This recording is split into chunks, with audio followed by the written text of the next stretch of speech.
Creative Magic Club.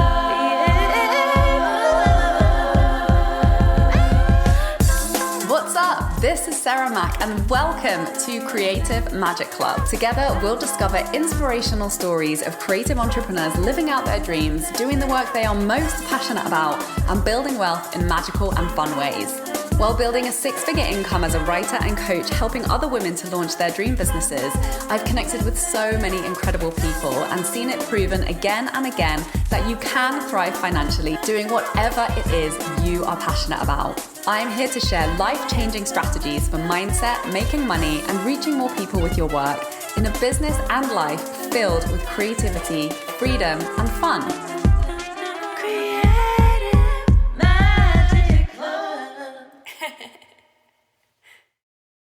Hi everyone, welcome to this week's episode. I'm so excited to introduce my guest today. Leya Van Doren is a creativity coach, podcast host, seeker, and collector of stories and seashells. She hosts creativity workshops to help creatives nurture their inner artist, break free of their creative blocks, and be in community and connection. Hi Leya, thank you so much for joining us.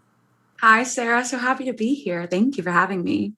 So let's kick things off with you telling us your story. Like, how did you get to doing this work that you're doing today?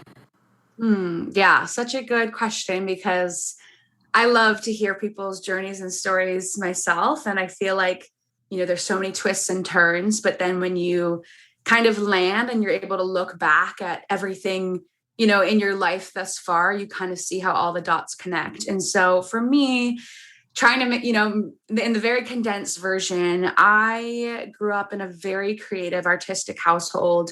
My parents are both musicians. Growing up, my mom had a piano and voice studio that operated out of our home. My dad was a music director at a regional theater outside of New York City. So growing up, I was surrounded by musical theater, by the arts, by music, and creativity in the arts was just so part of me and my family's culture and all of those things. And I felt a deep calling to theater. Theater was like my one true love. I grew up performing on stage since the age of 3 with my dad, who was the music director at this theater. And that was like my education. I was also homeschooled from up until 6th grade. So really the like foundation of my experience was in the arts, and was obsessed with musical theater. Like it was all I thought about. All I wanted to do was be on Broadway. And, that was just like my soul calling. And so I went to college to pursue musical theater. I studied musical theater, and, the big dream was to graduate from college and move to New York City and start auditioning. So I went to college to pursue musical theater, and I loved it. I spent like 4 years on campus from, 8 a.m. in ballet class all the way till 10 p.m. at night in rehearsals, and was just really thriving because I love theater and I love studying and I love school and I loved being in that community of artists. It was everything. And so then I graduated college, and my plan was to move to New York City, start auditioning, all of that. And I ended up getting an apprenticeship at this theater out in Connecticut. And I thought it was like a 9-month or maybe a year-long apprenticeship on it. And it was close to the city. I went to school in California. And so I took it as an opportunity to like really get my feet in the door and start meet people, networking, because that's my ultimate goal was to be an actress and to, move to New York and start auditioning and all these things. So I moved to this theater in Connecticut, and this apprenticeship was in the business office. So it wasn't even necessarily a creative job, and I had no experience whatsoever in business, but, it was a theater. I was able to, be around creative people. And it was really my first taste of like the real adult world 9-to-5 job. And it was really hard. After graduation, I went through this period, and I think it's after, experiencing this and then, helping clients through this as well, this like period post grad is really difficult because you're making this transition into your adult life and you're not really sure, what steps to take. And I think in school, they really teach you to, do this, this, and this, and then you'll get this grade. And, it's all kind of laid out for you. But I was really realizing that I was on my own. I no longer had mentors in the form of teachers. I no longer had my community of artists around me. I really felt like I was just on my own in this world, and started to really doubt myself as a creative, and if I could really make this a possible career for myself, and really questioning what I wanted out of my life and what I wanted my life to look like. And like I mentioned, I had spent my entire life being really creative, really artistic, really didn't know anything else but that. But I think being stuck in this like 9 to 5 routine and being surrounded by people who were doing creative things, but I wasn't doing that myself. That wasn't my job or my role. And really like felt very stuck and lost and blocked, like didn't know or understand my own creative voice, because I had been in school or, with family that people were always telling me, what to follow, or, if you want to get into this role, you have to sing this type of song, like all of these different types of messages that I actually didn't really know what Leya, loved to do. Like I didn't know my creative soul. And so I went on this like journey where I was really lost and feeling confused, and went on this journey to reconnect back with my creative soul. And so I started to kind of just follow things that I love to do, and really getting to know myself as an artist in a different way. And so I did the artist way, which was a huge catalyst in my journey. I did the artist way, started to write and journal a lot more, and really connect with like my inner child, and not kind of this like packaged professional artist that I'd been taught to present to the world. And in musical theater, they talk about your type, and you're thinking about casting, and you're marketing yourself as a professional, and really just kind of letting that all go to really come back to why I was doing it and what I loved. So really started to figure out the music that I liked, or the different practices that I liked. And at the time was also really discovering my own form of spirituality as well, and was really finding this connection with creativity and spirituality. Because in my experience, and I also, in my background, I lived in an ashram as a teenager. So I was introduced to yoga and meditation at a very young age, and started practicing yoga as a teenager, but they were kind of separate lives. It was like there's a spiritual side, and then there's this creative side where there's theater, and there's all these things that I want to do for my career. But I started to realize that like the principles, when you come down to like the bare principles of what creativity is, and where does it come from, and what does being in flow mean, and what does being inspired mean, like where does inspiration come from, all of these kind of questions that made me feel really good when I did it. When I was engaged in a creative practice, when I was on stage, I felt like I was connected to something larger than myself. I felt like I was, in flow and really in the moment. And it was this really mindful practice, while also learning these mindful practices and techniques in meditation and yoga and things like that. So when I was going through this journey of really rediscovering who I was as a creative soul, I was starting to marry the two and really see the intersection between how creativity and spirituality are essentially teaching the same thing. They're just different ways to look at it, different practices to find that same thing. And what I was really seeking was that being in the moment, and really listening and responding to what was being in the moment, and like having that gratitude and that zest for life by loving what you're doing, and being engaged with your whole body with what you're doing. Because I think that's what I was being taught in acting school, but really marrying that with the spiritual practice. And so I started to go on my own journey with this, really, figuring these things out for myself. I ended up staying at this job at the theater, working in the business office, where I really felt like my creative soul was being sucked dry. Like I was not using my gifts. I was not sharing my talents. And so I started to just find creative projects that I could assign to myself to really like fill back up my cup. So I ended up self-publishing a poetry book. I was really getting back into poetry, which is something that I loved as a child. Ended up writing a poetry book and just self-publishing it on Amazon. It's called Mermaid Musings, Stories of Sea, Sex, and Spirituality, which was just such a fun thing because it was just for me. It wasn't for anyone else. It was really for me to just explore that really creative side where no one was really telling me what to do. And then that also led me to writing and performing a one-woman show. I was kind of, upset with this idea in the theater world that, someone has to cast you and someone has to give you a role. Like And I really felt like my agency was taken away in this professional theater role that I was getting into. And so I thought, no one can tell me how to express my creativity. Like my creativity, my expression is my own. And I want to explore some of my own stories. I want to process some of my own stories instead of, playing a character. And so I wrote a one-woman show based off my own life. It's called My Sexual Spiritual Awakening. So you can see some of the similar themes there. And I ended up performing that in New York City at Dixon Place, which is a really great place for young artists and emerging artists. And doing these two projects really showed me that I don't have to wait for someone else to tell me yes. Like I can be my own yes. I can be my own artist. Like it doesn't matter. Like I don't like that idea of standing in line and waiting. And so this really gave me this empowerment to really just follow what I was curious about. And I think that's something I was taught as a child, to really follow my curiosities and see where that was led. But I had kind of gotten stuck in the mindset of, well, if you want to be a professional artist, you have to do this, this, and this. So I really was coming back to that in myself, and then discovered creativity coaching.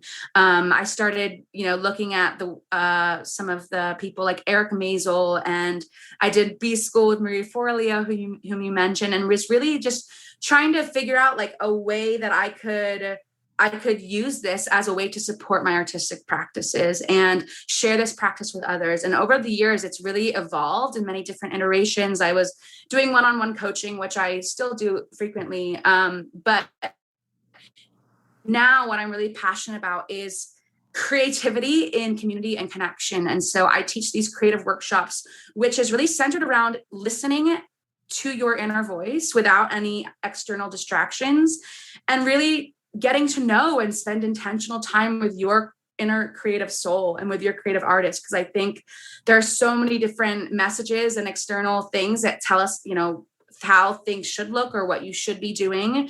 But really our creativity is such an authentic expression of ourselves. And it can look like so many different things. It doesn't matter what the actual practice is, whether or not you love to paint, whether or not you love to write, whether or not you love to sing, like all of these different practices. And I'm also a multi-passionate creative, so I love all of these things as well, and I think my creativity was also very, in this like capitalist mindset that we live in. It's like, you want to monetize your creativity. You want to do something productive. So I was kind of coming at creativity in a like, well, I want to produce something, to make something, to then sell it or whatever that is. But I really had to come back to this like sense of play and this sense of permission to really just follow those curiosities. And so, now in leading these creativity workshops, I find it so helpful for people to really just have a space, a held space, to be able to find that within themselves. Because I think even in my own journey, I was coming up against all these limiting beliefs, imposter syndrome, my inner critic, not thinking that I was good enough or talented enough. And then also realistically, like the time and the accountability that it actually takes to be accountable to yourself, and to, if you say that you're going to do a creative practice, like holding yourself to that and really dropping in and having that held space to write and to listen and to, give prompts. So nowadays I do these creative workshops where, it's kind of like a 6-week journey where you go through it and you're kind of discovering your own creative process, and you're discovering what your personal creative process looks like. And within that is, of course, creative cycles and, these dips and valleys of who we are as cyclical people, and really just getting to develop and build a relationship with your creativity in a way that you may never have looked at before or never have been taught to before. And this goes to not only artists who were pursuing it professionally like I was, but also to people who, think that they're not creative. I think there's this belief that unless you're a working artist, then you're not an artist, you're not creative. But, being creative is such an inherent thing in a humankind. Like human beings are inherently creative. Just by living and breathing, we are creating each moment. And so it really became this larger thing of connecting our creativity to the divine and connecting our creativity to ourselves and our communities, and how much that can change when you're really in deep relationship with yourself and really in deep relationship with what makes you feel happy and inspired and what excites you, and following what lights you up, because it creates such ripple effects in the world and in your life. And yeah, it's just, it goes so deep, but it's such beautiful, fulfilling, exciting, inspired work. That's a constant journey. And it's a constant, like, unpeeling back all of the layers. And so I'm still continuously on this journey as I continue to share and share from what's on my heart and what it lights me up, and really following that. So it's evolved into these workshops, into the podcast. I host the Creative Soul podcast, and all of these things. But yeah, that's kind of where I'm at today. Oh my God.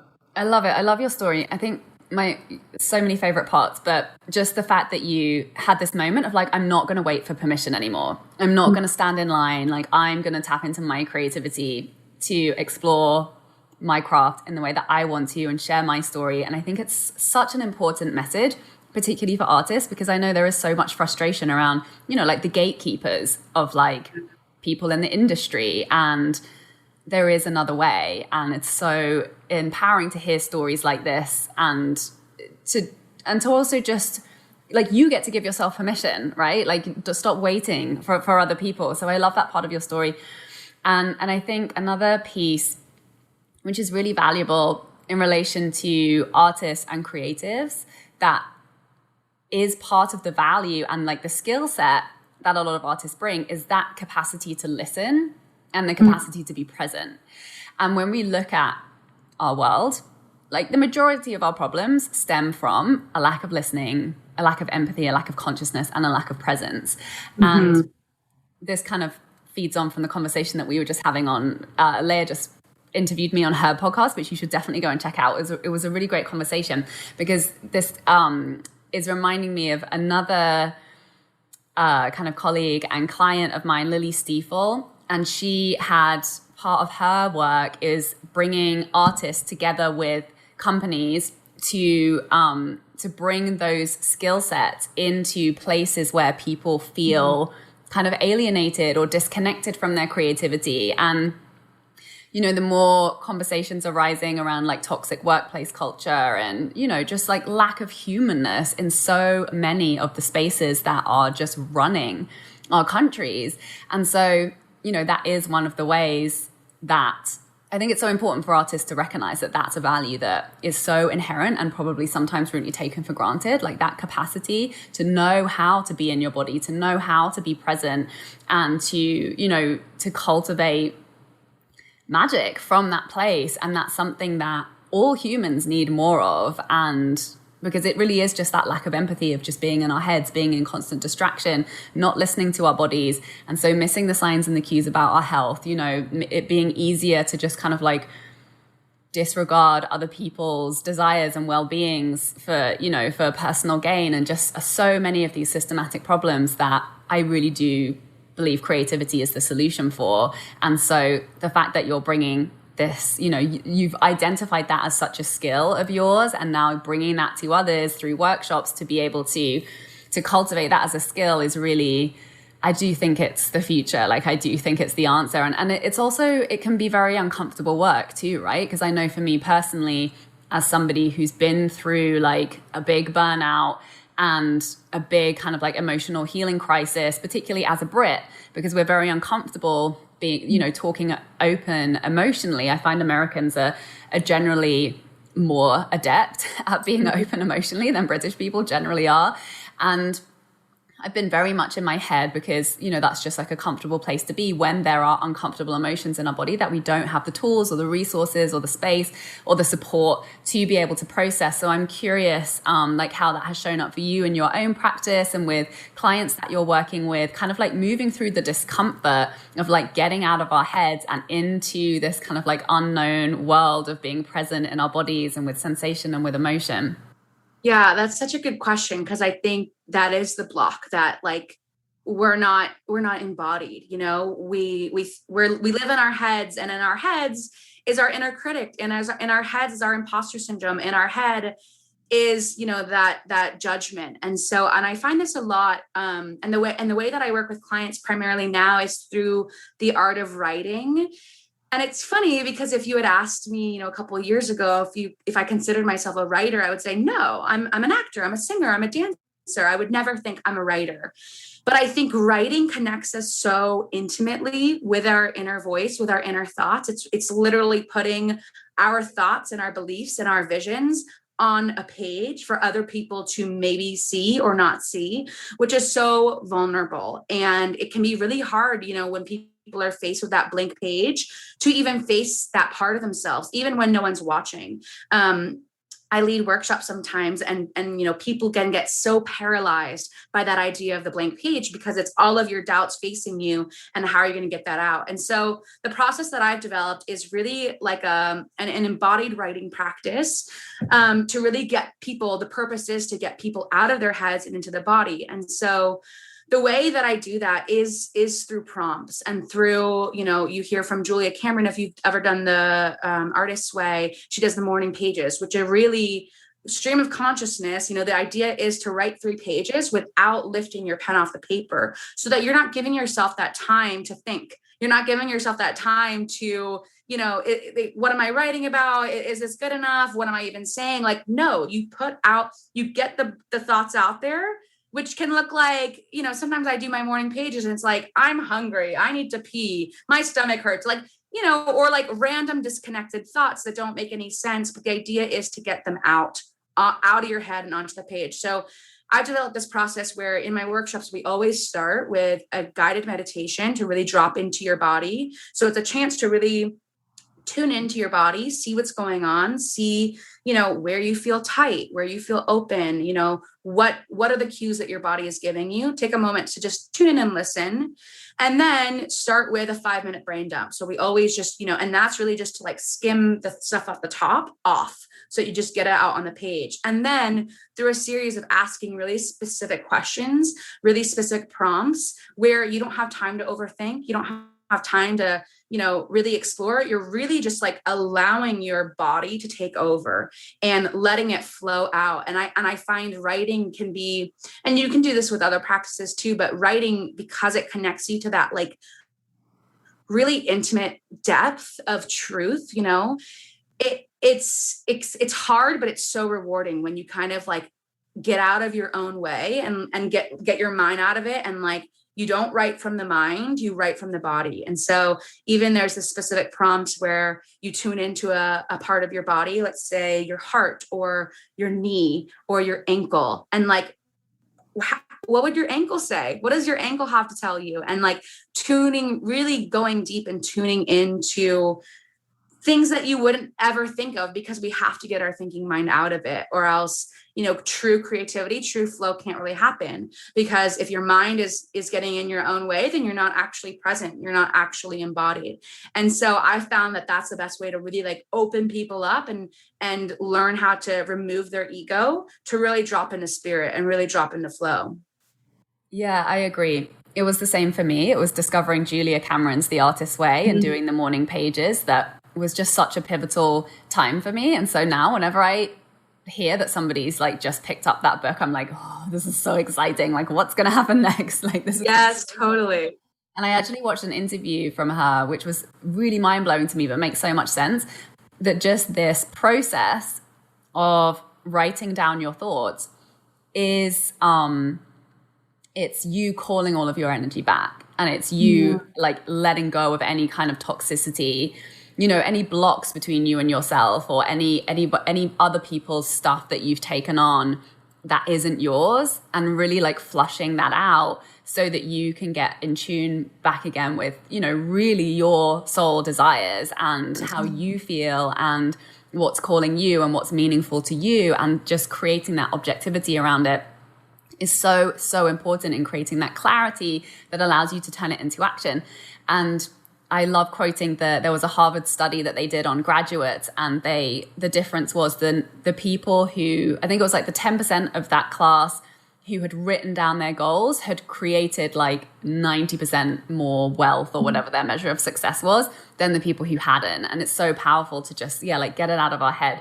And even even the way that you were talking about it just then made me realize that writing is a body practice. I think I've always thought of it as a head practice, and I think it can be. I think definitely when you're handwriting, it does connect to more of your kind of like unconscious,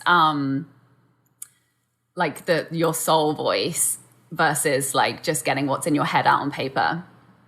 Yeah, exactly. It connects you to like, I mean, we started talking about, connecting to your inner voice and like, what does your creative soul want to say? It connects you to that, like the deepest, most, vulnerable part of yourself, which is hard to be so truthful with yourself and to really excavate and explore. But I find like there's so many like gems to pull out. Like, even if I do a writing practice where I'm going to respond to a word for 3 minutes and, 90% of what I write is crap and I'm not trying to be good. I'm not trying to be whatever, but there's that one sentence in there that blows my mind. And I'm like, who wrote that? Like I wrote that, but you find it's developing this relationship with your inner wisdom and like, and it's really a practice in like learning how to trust yourself and to really like get that stuff out of the way, like we were saying. And so, yeah, it's just everything. It's changed everything for me as an artist, as a creative,